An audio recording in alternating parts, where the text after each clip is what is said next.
Datuk Muhammad Nasir Muhammad atau M. Nasir ialah komposer virtuoso. Seniman bergelar sifu ini tekun membawa elemen Nusantara dan tradisional Melayu dalam bentuk moden. Terdapat banyak lagunya bertaraf mahakarya seperti Phoenix Bangkit, Bagaikan Sakti dan Tanya Sama Itu Hud-Hud. Sewaktu pengaruh muzik barat mendominasi industri tempatan, M. Nasir mengambil langkah berbeza.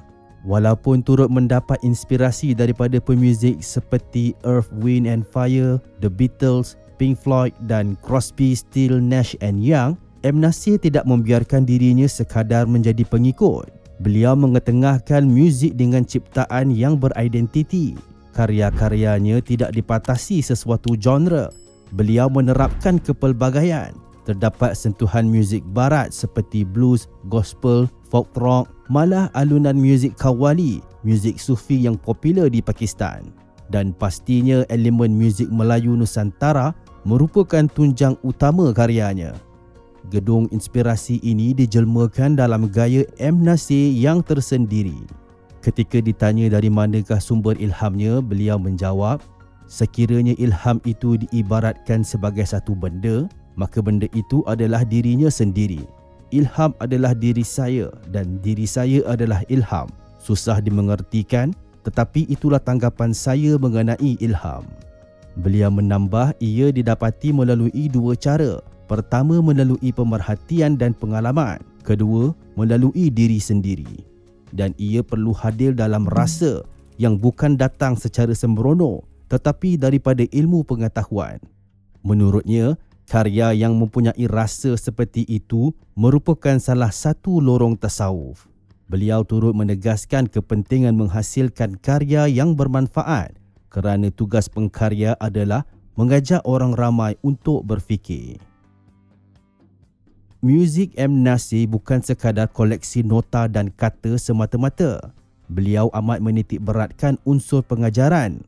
Kebanyakan seni kata lagunya mempunyai maksud berganda dan lapisan makna yang dirangkum dalam bahasa kerohanian.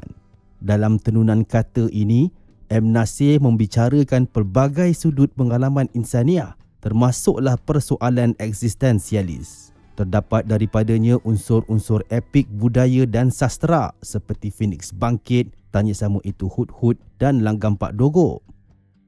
Dan bukanlah suatu rahsia bahawa komponen ketuhanan sesuatu yang instrumental dalam karya M. Nasir. Apabila menyanyikan perihal cinta, hampir pasti ia ditujukan kepada Yang Maha Agung. Ramai melihat elemen kesufian dan bahasa klasik dalam karyanya, dibantu oleh dua penulis lirik tersohor, Amin Shahab dan Allahyarham Rosli Khamis yang lebih dikenali sebagai Lolo.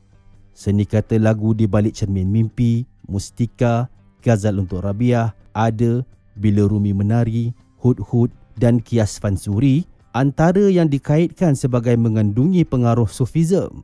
Karya-karya berat sebegini membuka peluang buat masyarakat meneroka muzik dalam dimensi pop spiritual. Menurut Lolo, sesebuah karya akan menonjolkan aspek kesufian secara semula jadi, bergantung kepada kefahaman pengkarya itu sendiri. Beliau percaya penulisan akan mendedahkan tahap sebenar si penulis kepada orang lain, sama ada mereka benar-benar memahami atau sekadar dakwaan semata. Lolo sendiri telah mendalami karya-karya sufi dan puisi sejak zaman mudanya dengan mentelaah penulisan Omar Khayyam, Amir Hamzah, Khalil Gibran dan Ibnu Arabi.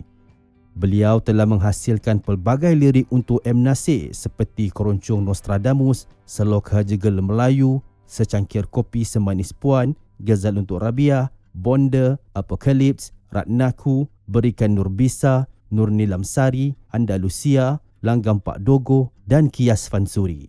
Kematian Lolo pada bulan Januari 2008 merupakan kehilangan besar buat negara. Dan bagi M. Nasir, kehilangan Lolo tidak ada penggantinya. Lolo. Dan dia tak boleh dipisahkan dalam, kalau kita ceritakan pasal kerjaya saya tidak boleh tinggalkan dia, nama dia. Karya-karya berenigma oleh M. Nasir ini membuka ruang takwilan yang luas. Ramai yang cuba merungkai maksud di sebalik seni kata lagu-lagunya, terutamanya yang berunsur kerohanian. Malah, ada yang mendakwa M. Nasir membawa fahaman batil seperti wahdatul wujud dan pegangan kontroversi penyair Parsi Fariduddin Attar dalam tanya sama itu hud-hud. Namun telahan sebegini tidak pernah dimuktamadkan oleh tuan karya itu sendiri. M. Nasir lebih selesa mendiamkan diri daripada mengulas percubaan seperti ini, bahkan tidak pernah merespon walau sekali. Menurutnya, beliau berkarya dengan langgam bahasa dan irama, dan karyanya terbuka untuk sebarang pentafsiran.